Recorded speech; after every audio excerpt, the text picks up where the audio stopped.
يا فتاه يا عليم يا خبير يا مبين يا فتاه يا عليم يا خبير يا مبين يا فتاه يا خبير يا مبين يا فتاه يا خبير يا مبين يا فتاه يا خبير يا مبين يا فتاه يا عليم يا خبير يا مبين يا فتاه افتح لنا فتوح العارفين يا عليم علمنا بعلم نافع يا خبير أخبرنا من كل شيء يا مبين بين علينا كل الأمور ظاهرا وباطنا روحا وعقلا ونفسا وجسدا ببركة أم القرآن الفاتحة.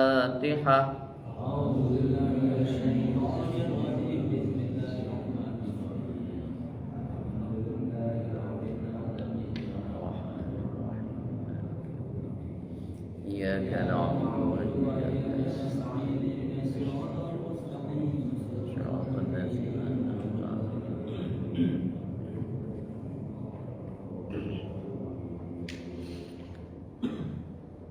Bismillahirrahmanirrahim.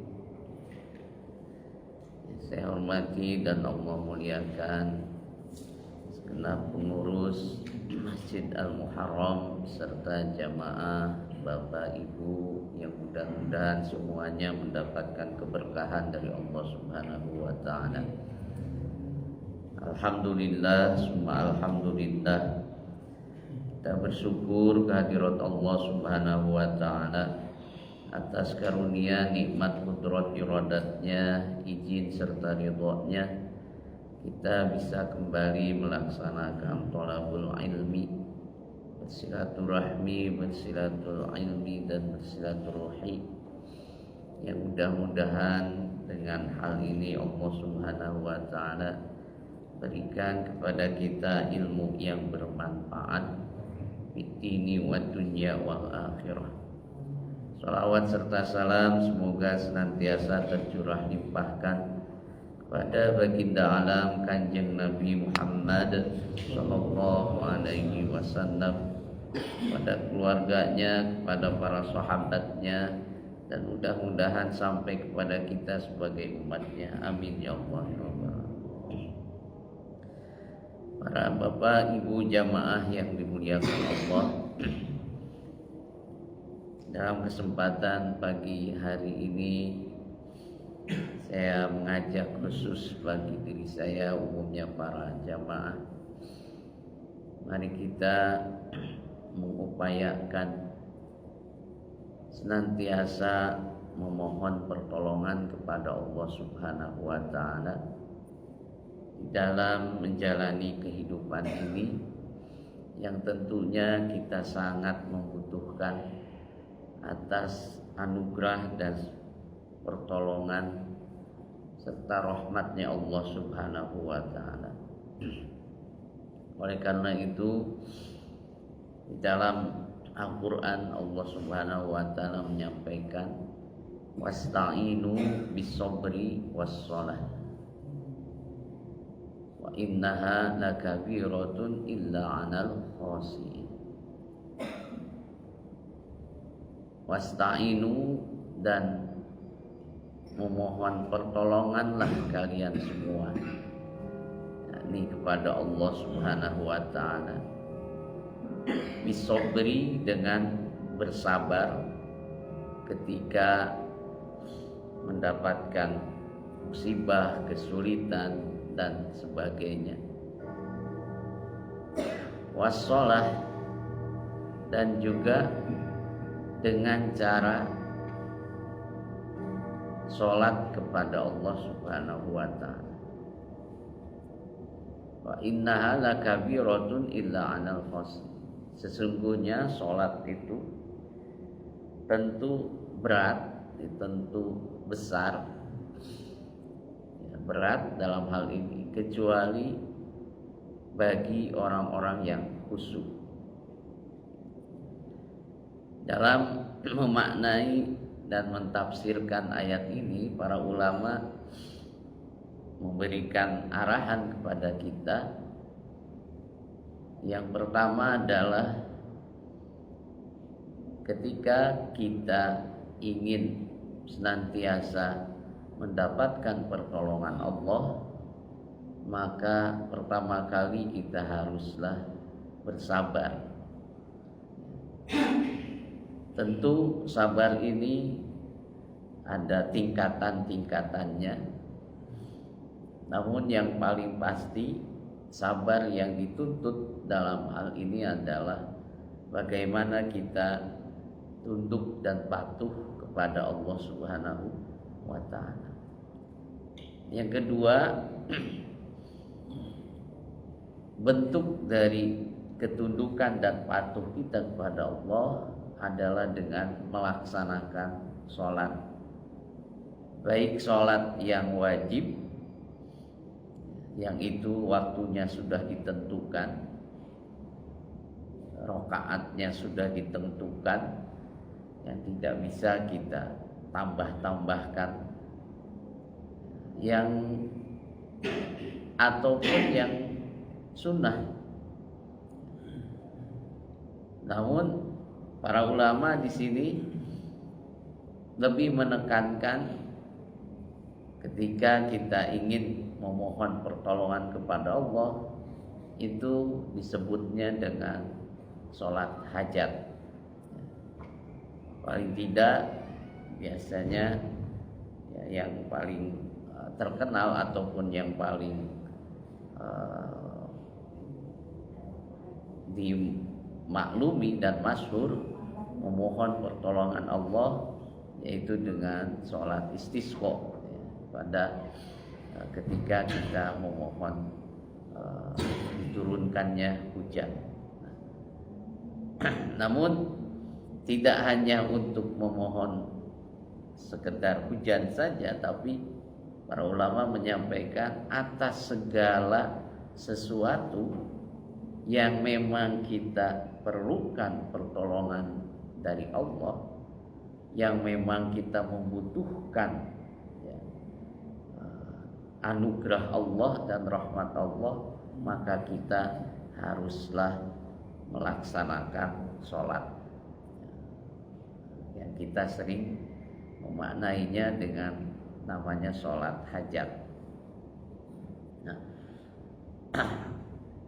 dari sini para ulama memberikan arahan kepada kita, selain sholat itu upaya kita memohon pertolongan kepada Allah, memohon pertolongan dari Allah. Menurut para ulama, sholat itu pun menjadi sarana pertolongan Allah. Satu sisi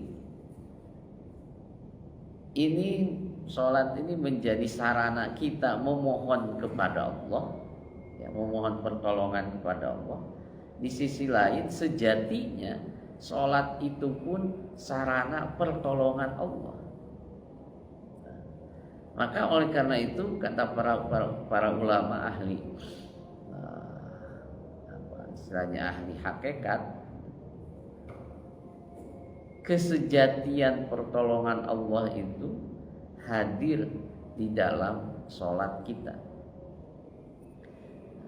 sehingga bersyukurlah kita yang masih diperkenankan oleh Allah bisa melaksanakan sholat.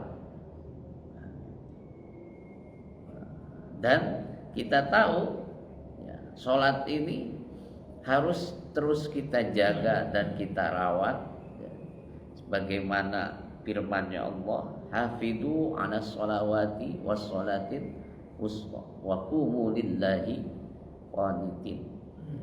Jagalah, rawatlah sholat ya, sholat yang wajib ya, maupun yang sunat, dan sholat wusta ya, sholat wusta itu kalau ahli fikih adalah sholat asar, tapi para ulama memaknainya sholat wusta itu adalah sholat hanya hati, yang artinya harus tersambung antara lahir dan batin di dalam sholat itu. Nah, ketika kita bisa merawat sholat itu, dan ketika kita bisa menegakkan atau melaksanakan sholat itu, maka disitulah pertolongannya Allah. Sehingga tadi saya sampaikan, bersyukurlah ya, orang-orang yang senantiasa bisa sholat. Apakah sholatnya dalam keadaan berdiri ya, dalam keadaan duduk kalau tidak mampu, kalau tidak mampu lagi dalam keadaan berbaring ya, kalau tidak mampu lagi dalam keadaan dengan isyarat ya. Itu menandakan ketika dalam hati kita masih ada keinginan ya, untuk melaksanakan sholat, maka keinginan melaksanakan sholat yang diiringi pelaksanaan sholat, disitulah pertolongannya Allah Subhanahu wa ta'ala. Jadi hakikatnya menurut para ulama ya, pertolongan Allah itu ada di dalam pelaksanaan sholat. Maka dari situ kualitas sholat kita itu akan menentukan kualitas daripada pertolongannya Allah kepada kita. Semakin kita bagus menjaga sholatnya, semakin kita baik merawat dan memelihara sholatnya, maka pertolongan Allah akan semakin berada atau menyertai kehidupan. Atau dalam bahasa yang lain dalam Al-Quran itu disebutkan sahun ya, dilupa-lupakan, bahkan melupakan melaksanakan sholatnya asal-asalan dan sebagainya, maka pertolongan Allahnya pun akan bertindak sebagaimana sholat kita.